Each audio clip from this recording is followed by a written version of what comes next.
많이 취재를 하셨는데 PPT 네. 한번 봐주시겠습니까? 네, 다시 한번. 네, 이게 김성태 회장에 대한 공소장이고요.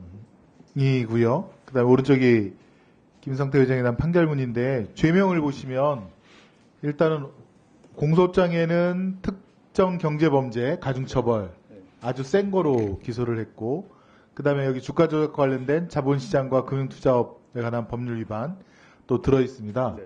근데 오른쪽 보니까 그냥 단순 업무상 배임, 업무상 횡령으로 되어 있고요. 그다음에 주가 조작과 관련된 것이 빠져 있는데 네. 이 경위를 좀 아시나요?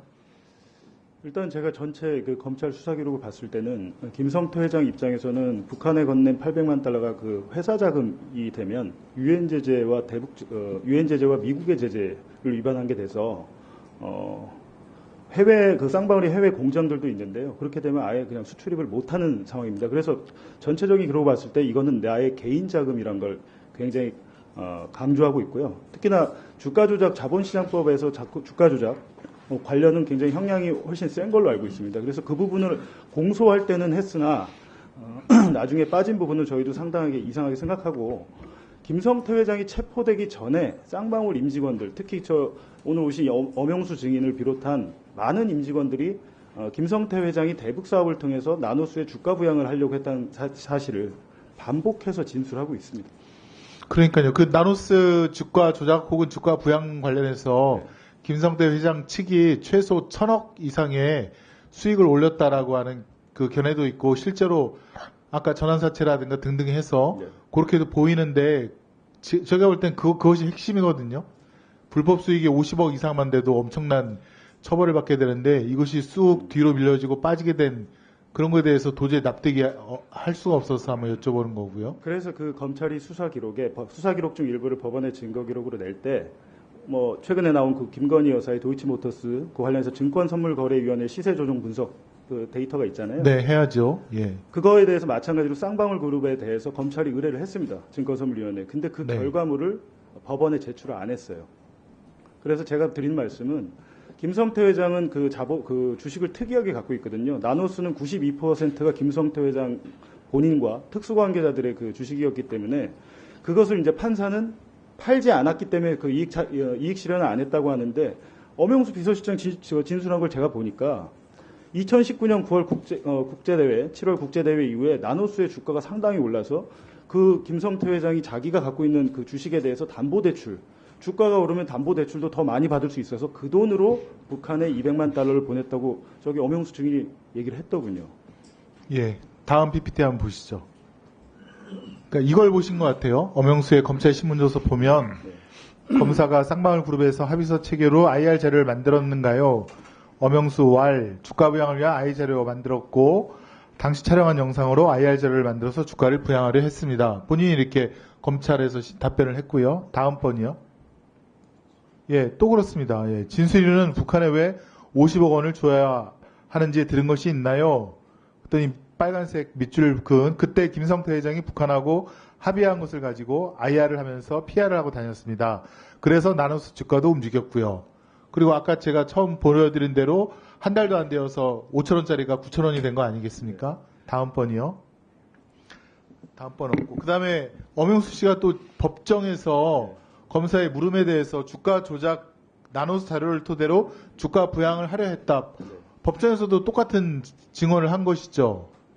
그러니까 지금 여기서의 진술과 완전히 다른 것이기 때문에 그래서 지금 증인께서 봉지욱 증인께서 이거는 위증의 의혹이 있다라고 얘기를 한 거 아닙니까?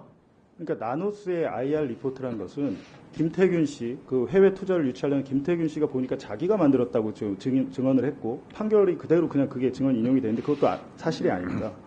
나노스의 IR 리포트라는 것은 쌍방울 내부에서 만들어서 해외 투자를 유치하기 위해서 한 것인데 당연히 엄영수 비서실장은 그걸 만들지도 않았고요. 검사가 제시를 했어요. 보니까 이게 뭐냐라고 했을 때 엄영수 증인이 뭐라고 했냐면 이거는 허위 사실이 아닙니다. 여기다가 만약에 이거는 밖에다가 투자금을 유치해야 되는데 여기 만약 하나의 거짓이라도 들어가면 그 회사가 망한다.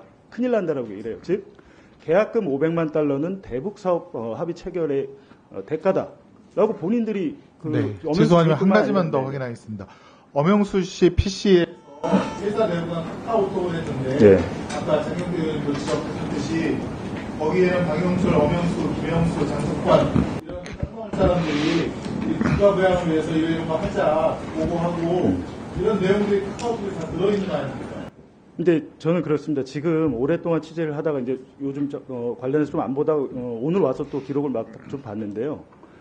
한번 생각을 좀 해볼 필요가 있어요. 이 사건은 800만 달러 약 100억 원을 북한에 줬는데 그렇다면 경기도는 무엇을 얻었을까요?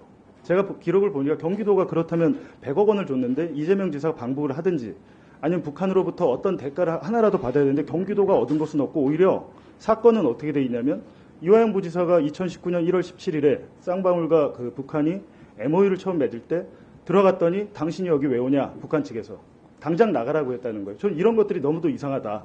그렇다면 그 쌍방울은 북한과 만약에 대납을 하려고 했다면 돈만 주면 되지 왜 대북 합의서를 맺느냐는 겁니다. 히토류 나노스 네이 만드는 그룹이 나노스라는 회사는 휴대폰 그 광학 카메라의 모듈 만드는 곳인데 히토류 광물 자원과 도대체 무슨 상관이 있으며 그걸 만약에 북한에서 하라고 한다고 해도 쌍방울 그룹이 그걸 할 능력이 됩니까?